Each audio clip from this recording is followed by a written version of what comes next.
Bonjour tout le monde, j'espère que vous allez bien. Simon Briard, votre stratège de marché principal d'RJ au Canada. Donc aujourd'hui, vendredi le 21 août 2020. Donc une petite mise à jour de ce qui se passe au niveau des marchés boursiers. Petite analyse graphique, on en a parlé plus tôt cette semaine. Au niveau du maïs, je regarde le maïs de décembre pour la récolte. On avait des formations, des indications assez intéressantes au niveau de la bourse, bon, avec des signaux d'achat qu'on avait eu, RSI, MACD, les moyennes mobiles. Tout ça est encore valide, mais on voit que cette semaine, on a un peu d'hésitation. OK, j'ai pas de signal de vente, mais clairement, le trou laissé, là, le gap, n'a pas été en mesure d'envoyer les prix nettement à la hausse. Donc, l'analyse technique, un petit peu d'hésitation, quoique pas de figure de renversement encore. Au niveau du soya, là aussi, même chose, hein, on a eu des signaux haussiers. Là, je sens, cette semaine, c'est vraiment une semaine un petit peu de volume faible, d'hésitation à savoir c'est quoi la prochaine direction. Mais sinon, on avait cassé, là, on était passé à travers ce triangle-là, on a eu quelques signaux d'achat. On va voir si la bourse va être capable de soutenir ces prix-là ou on va reculer un petit peu dans les prochaines semaines. Mais je vois un peu d'hésitation là, sur les graphiques. Dans le blé,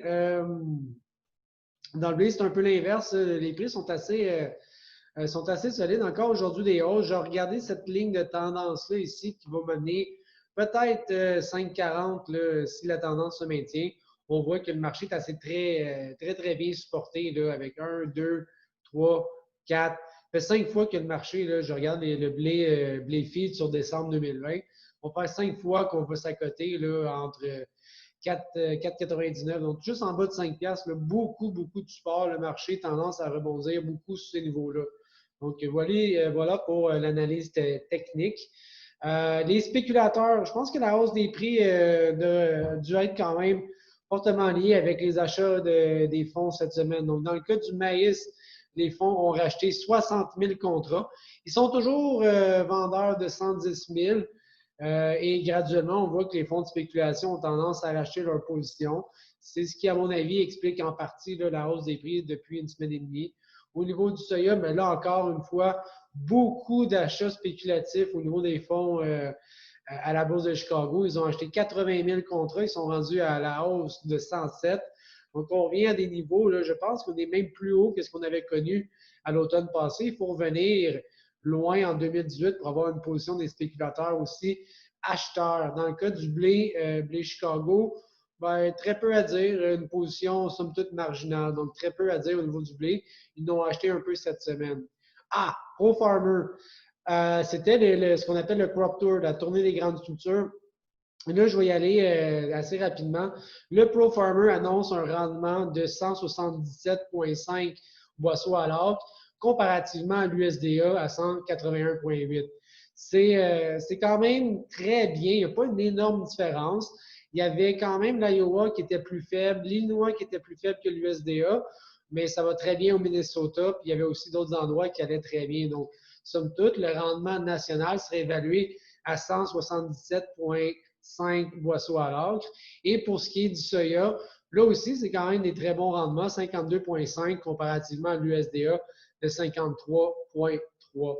Ce qui est important dans ces rapports-là, c'est surtout de comparer, disons, le ProFarmer. Et là, pour le maïs, je ne le fais pas dans le soya parce que le ProFarmer n'évalue pas le rendement de soya, mais ils vont évaluer le nombre de gousses dans un carré de 3 pieds par 3 pieds. C'est un petit peu plus difficile de faire la corrélation entre le nombre de gousses et le rendement.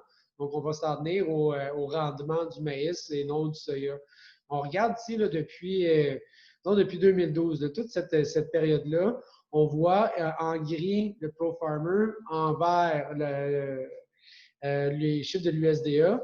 Et je pense, à part 2018, il y a uniquement des tendances où le ProFarmer sous-estime. Donc, on est vraiment un peu en dessous des chiffres de l'USDA. Ce graphique-là, je pense qu'il parle un petit peu plus. Et ça, c'est depuis 2012.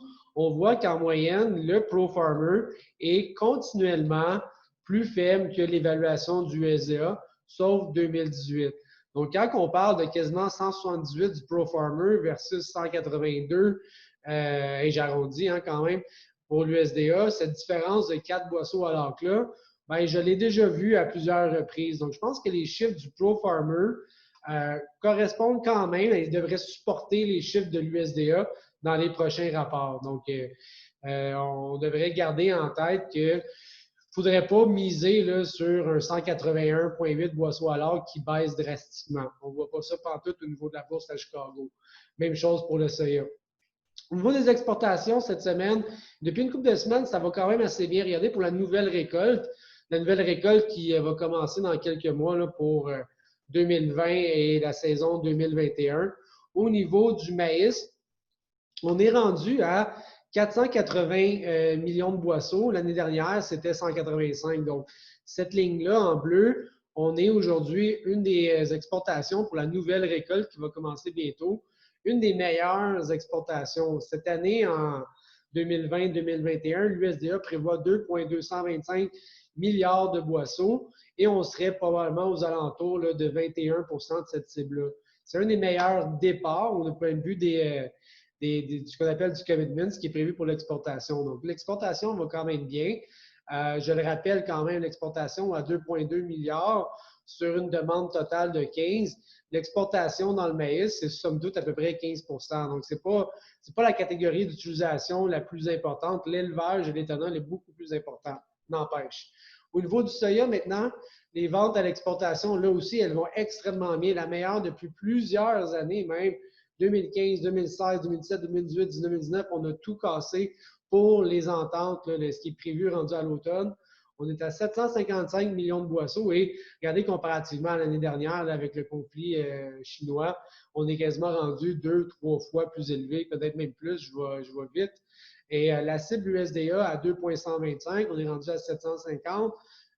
Plus de 40 on arrive quasiment à 50 de la cible d'exportation pour la nouvelle récolte. Donc ça, c'est très, très, très positif pour la demande pour l'exportation.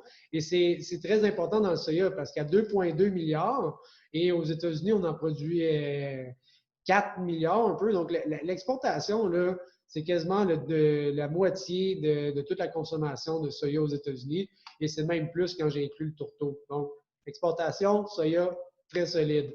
Au niveau de la météo, on voit la prochaine semaine, il ne devrait pas avoir de pluie. OK? Donc, le stress au niveau des plantes pourrait commencer à se refaire, ou continuer à se faire ressentir. Il n'a pas mouillé beaucoup depuis 2 semaines aux États-Unis. On l'a vu vraiment en Iowa sur le Pro Farmer, comme quoi il y avait un manque d'eau dans certains endroits. Pour les forecasts 6-10 jours qui m'amènent jusqu'à la fin du mois, du 26 au 30, c'est bien. Il devrait y avoir un peu de précipitation, mais il annonce encore très chaud pour cette période-là. Et là, regardez, que je voulais dire qu'il a manqué un peu d'eau, c'est que j'ai regardé cette carte-là qui est en date du 20 août et pour les 30 derniers jours. Donc, une partie du mois de juillet et le mois d'août. Ça ici, là, cette région-là, principalement en Iowa, a eu probablement 50 à 50 à 75 des précipitations normales. Donc, ça ici, là, un petit état de sécheresse, les cultures ont manqué d'eau, probablement que ça va affecter les rendements.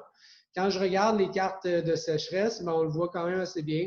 Ça, c'est en date du 18, l'Iowa qui a manqué d'eau et qui n'aura vraiment pas des rendements encore cette année. Et là, j'en profite pour dire, regardez, ça, c'est cette année en 2020, mais c'est pas parce qu'on dit que c'est sec et qu'il y a une sécheresse en Iowa qu'il faut par après prendre panique. Ça, c'est 2012. Vous vous rappelez l'année de la sécheresse. Il y a une énorme différence. Là, regardez, tout est rouge. C'est une fournaise aux États-Unis. Tandis que là, cette année, 2012. Cette année, 2012. Méchante différence. Donc, ça fait un peu le tour des marchés. Bonne exportation.